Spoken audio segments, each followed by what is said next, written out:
There's been quite a few, I guess, new role playing games coming out in the last, 3 years, but certainly this year has seen quite a few releases of role playing games from Draw Steel to Daggerheart and a bunch of other creator driven role playing games, and a lot of Kickstarters for role playing games and that sort of stuff. And I think they're a bit overproduced. I think that there's too many on offer. I don't think that the market is necessarily going to support this, because I don't even think the market is barely supporting Dungeons and Dragons. So especially with the fantasy role playing game, for other role playing games that are in a completely different genre that isn't already covered, Cyberpunk covers one area, Shadowrun covers another area. There's Warhammer, when it had a role playing game, covered another area, and Cthulhu covers another area. Vampire the Masquerade covers another area.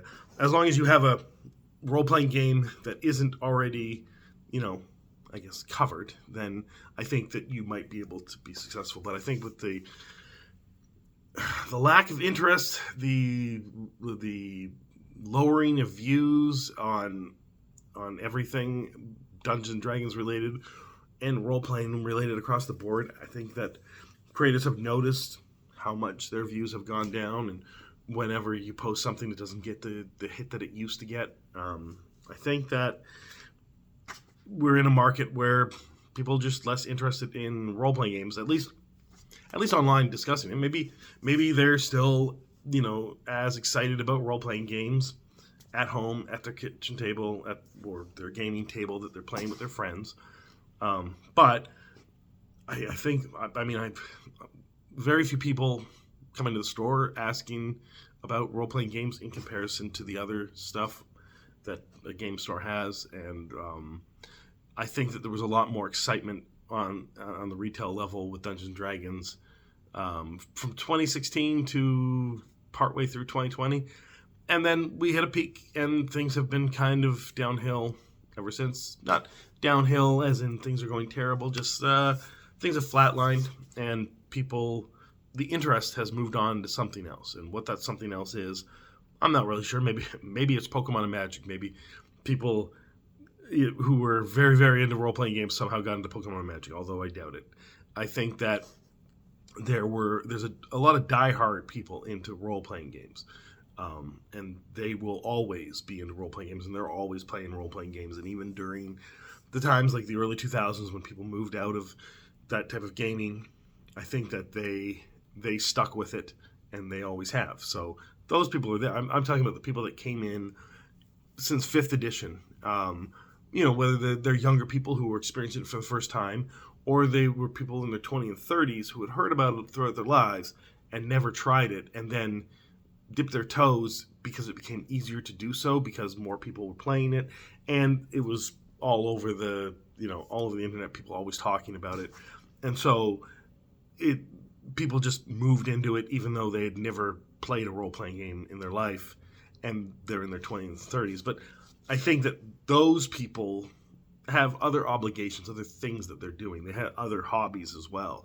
So their time was limited, and I think they tried it and they enjoyed it, but I don't think that they kept it as a ongoing hobby that they are continually interacting with. And I think that they may come back to it as things slow down for them, and they have more time to do so, and they have friends that are interested in that and that sort of thing.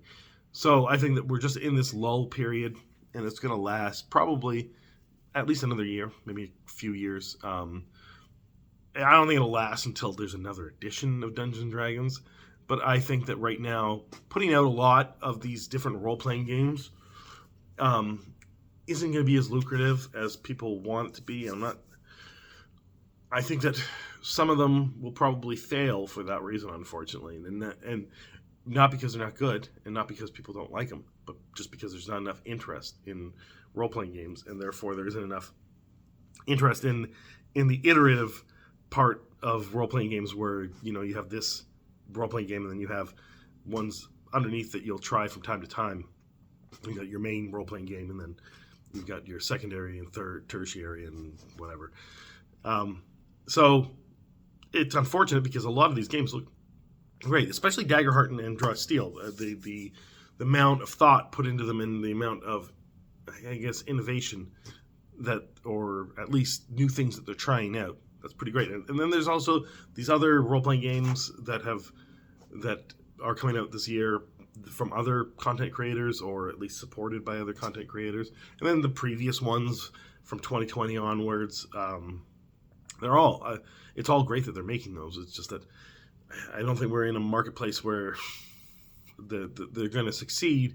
And as long as these people don't put too much money into it and too much investment into it, and they can ride out the market, then the game could succeed at a future point when the market changes, which I guess kind of is something they need to plan for, and it's hard to do that as a company.